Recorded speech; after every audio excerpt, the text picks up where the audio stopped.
बना दिया था, लेकिन भारत में उस वैक्सीन को आने में 100 वर्ष लगे। 2006 में वह वैक्सीन पूर्वी उत्तर प्रदेश में आ पाया था और फिर हम लोगों ने उस वैक्सीन को यहां पर उन मासूम बच्चों को देना प्रारंभ किया। लेकिन कोरोना कालखंड में आपने देखा होगा, कोरोना की आहट के साथ ही 9वें महीने में भारत ने 2 वैक्सीन विकसित कर दी थी और दुनिया की सबसे असरदार वैक्सीन भारत देने में सफल रहा।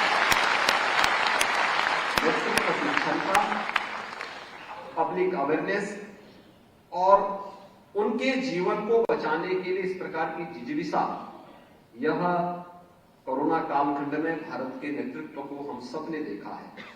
और मैं इसके लिए यहां पर आज डॉक्टर मनसुख भाई मांडविया जी यहां हेल्थ मिनिस्टर के रूप में आए हैं। कोरोना कालखंड में हेल्थ के सेक्टर में और कोरोना जैसी महामारी से बचाने के लिए वो देश के अंदर प्रधानमंत्री जी के साथ में स्वास्थ्य विभाग को लीड कर रहे थे।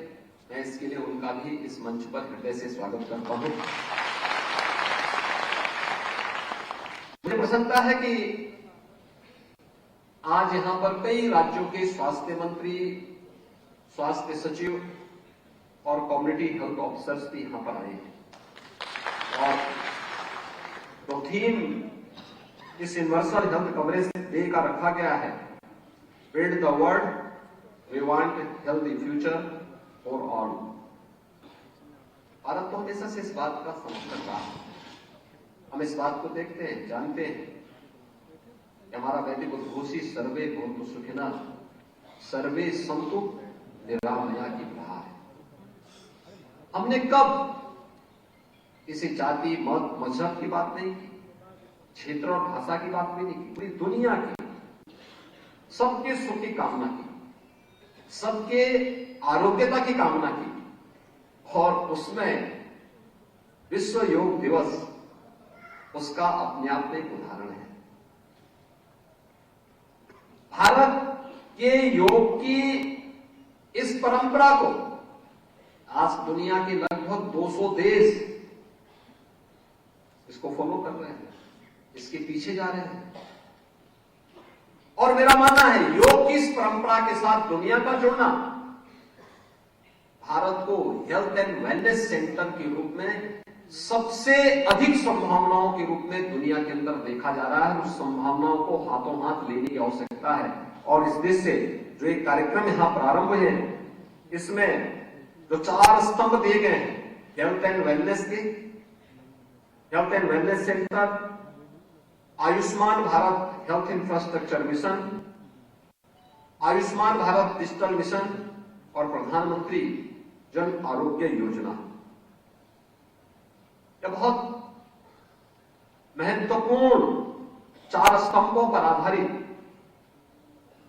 भारत की इस परिकल्पना में हर एक व्यक्ति के आरोग्यता की कामना की गई है और आरोग्यता के इस लक्ष्य को प्राप्त करने के लिए जिसमें समाज के अंतिम व्यक्ति तक बिना भेदभाव के हर व्यक्ति तक इस कार्यक्रम को पिछले 8 वर्ष के अंदर देश के अंदर हेल्थ सेक्टर में जितना कुछ हुआ है यह अकल्पनीय है, अकल्पनीय है। 1.5 लाख से अधिक हेल्थ एंड वेलनेस सेंटर की स्थापना होना। अगर मैं उत्तर प्रदेश की बात करता हूं तो उत्तर प्रदेश के अंदर 75 जनपद हैं। 1947 से लेकर के 2017 तक 70 वर्षों में उत्तर प्रदेश के अंदर केवल 12 गवर्नमेंट मेडिकल कॉलेज बन पाए थे और 2017 से लेकर के 2022 के बीच में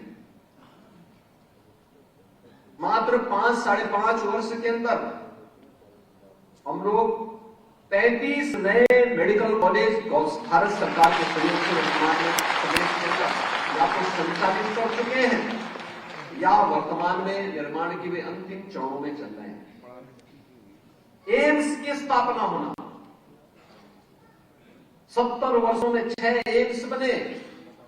आज देश के अंदर 22 एम्स बन करके अपना कार्य कर रहे हैं या निर्माण के अंतिम चरणों में चल करके लोगों को अपनी सेवाएं प्रदान करने के लिए तत्पर दिखाई दे रहे हैं। आयुष मिशन के माध्यम से लोगों को मिल रही सुविधाएं यह अपने आप एक नई कहानी कहती है। देश के अंदर पहली बार मिशन इंद्रधनुष के माध्यम से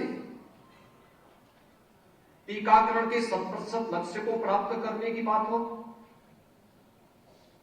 पोषण मिशन को सफलतापूर्वक आगे बढ़ाने का कार्य हो, या फिर मातृ मृत्यु दर और शिशु मृत्यु दर को नेशनल एवरेज और फिर इंटरनेशनल एवरेज के समकक्ष ले जाने की कार्रवाई हो, जिस मजबूती के साथ भारत ने उसको नेतृत्व दिया है, यह अद्भुत है। और इन सब में मेरा मानना है कि आपकी बड़ी भूमिका होने वाली है। कम्युनिटी हेल्थ ऑफिसर्स, आज उत्तर प्रदेश जैसे राज्य में हमारे पास लगभग 14,500 से अधिक हेल्थ एंड वेलनेस सेंटर सफलतापूर्वक संचालित हो रहे हैं। हमारे पास 11,000 से अधिक वर्तमान में कम्युनिटी हेल्थ ऑफिसर्स प्रदेश के अंदर कार्य कर रहे हैं और प्रदेश के अंदर इस प्रक्रिया को हमने तेजी से आगे बढ़ाया। हर मेडिकल कॉलेज के साथ एक नर्सिंग कॉलेज भी हम उसके साथ जोड़ रहे हैं, पैरामेडिकल का कॉलेज भी हम उसके साथ जोड़ रहे हैं। इसके साथ ही हम लोगों ने व्यवस्था भी की है कि इन सबको कहीं ना कहीं जो भी डिग्री ले रहा है, इसके बाद इनकी शॉर्ट ट्रेनिंग के साथ इन्हें फिर किसी न किसी कार्य के साथ आगे बढ़ा दें। और इतना ज्यादा आज के दिन पर मैं मान सकता हूं कि स्वास्थ्य के बारे में आम नागरिक को जागरूक करना ये बहुत महत्वपूर्ण है और इस दिशा में थोड़ा भी प्रयास कर लेंगे तो जो पिछले कुछ समय से हुआ है, जैसे मैं इंसेफ्लाइटिस के बारे में ही कह रहा था कि 50-40 वर्षों में 50,000 से अधिक मौतें उत्तर प्रदेश के अंदर हुई। हम लोग जब 2017 में आए थे तो हमारे सामने एक चैलेंज था। मैं स्वयं भी 5 बार सांसद था। सांसद रहने के दौरान में हमेशा इसके लिए लड़ता रहता था, आंदोलन करता था, लेकिन जब मुझे मुख्यमंत्री बनाया गया तो मेरे सामने चैलेंज था कि कैसे हम इसका समाधान करेंगे।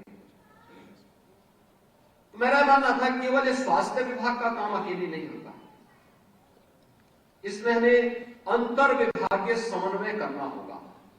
और अंतर विभागीय समन्वय के लिए मैंने स्वास्थ्य विभाग को इसके साथ जोड़ा था, मैंने इसके साथ नगर विकास और ग्राम्य विकास और पंचायती राज को भी जोड़ा, मैंने इसमें बाल विकास और महिला कल्याण विभाग को जोड़ा था, मैंने इसमें दिव्यांगजन कल्याण विभाग को भी जोड़ा और लगभग 7-8 विभागों को आपस में जोड़ करके फिर मैंने हेल्थ विभाग को इसका नोडल विभाग बना करके एक कार्यक्रम सबको मैंने कहा भी आपकी जो ड्यूटी है अपनी ड्यूटी को इन क्षेत्रों में आप फोकस करते हुए चलाइए। अतिरिक्त कोई राशि नहीं मिलेगी, पैसा कोई अतिरिक्त नहीं होगा। जैसे स्वास्थ्य विभाग ने भारत सरकार के सहयोग से WHO और पाद और यूनिसेफ जैसी संस्थाओं के साथ मिलकर के और प्राथमिक स्वास्थ्य केंद्र को इंसेफ्लाइटिस ट्रीटमेंट सेंटर के रूप में डेवलप किया। हमने सर्विलांस को बढ़ाया। स्वास्थ्य विभाग ने अपने CSC में मिनी टीकों की स्थापना, डिस्ट्रिक्ट हॉस्पिटल में टीकों की स्थापना की, पीडियाट्रिक ICU की स्थापना की, मेडिकल कॉलेजेस को उसके साथ जोड़ा गया, ANM, आशा वर्कर, आंगनबाड़ी, इन सबको इसके साथ जोड़ा गया, इनकी ट्रेनिंग करवाई गई। ग्राम्य विकास और पंचायती राज से कहा गया, ग्राम्य विकास का काम होगा कि यहां पर शुद्ध पेयजल की आपूर्ति करना। ग्रामीण क्षेत्र में पंचायती राज का कार्य था कहीं गंदगी नहीं दिखनी चाहिए। नगर विकास का काम था शहरी क्षेत्र में शुद्ध पेयजल की आपूर्ति और कहीं गंदगी नजर नहीं आना चाहिए। महिला और बाल विकास विभाग का कार्य था कि कुपोषण के खिलाफ जो अभियान है उस अभियान को सफलतापूर्वक संचालित करते हुए कुंवारी कन्याएं हो, नवजात शिशु हो, गर्भवती माताएं हैं, उनके लिए जो अनवन्य भारत सरकार का, राज्य सरकार का मिशन है उसे उन तक पहुंचाने की व्यवस्था करना। शिक्षा विभाग को इसके साथ जोड़ा गया। ये सभी विभाग जब एक साथ कार्य करते हुए दिखाई दिए,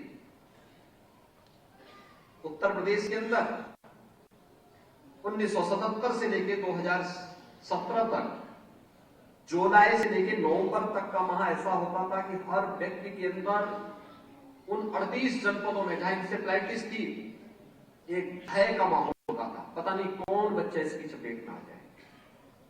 और आज जहां पर हर वर्ष 1200 से 1500, 2000 तक मौतें होती थी, आज मुझे आप सबको बताते हुए प्रसन्नता है कि आदरणीय प्रधानमंत्री जी के मार्गदर्शन में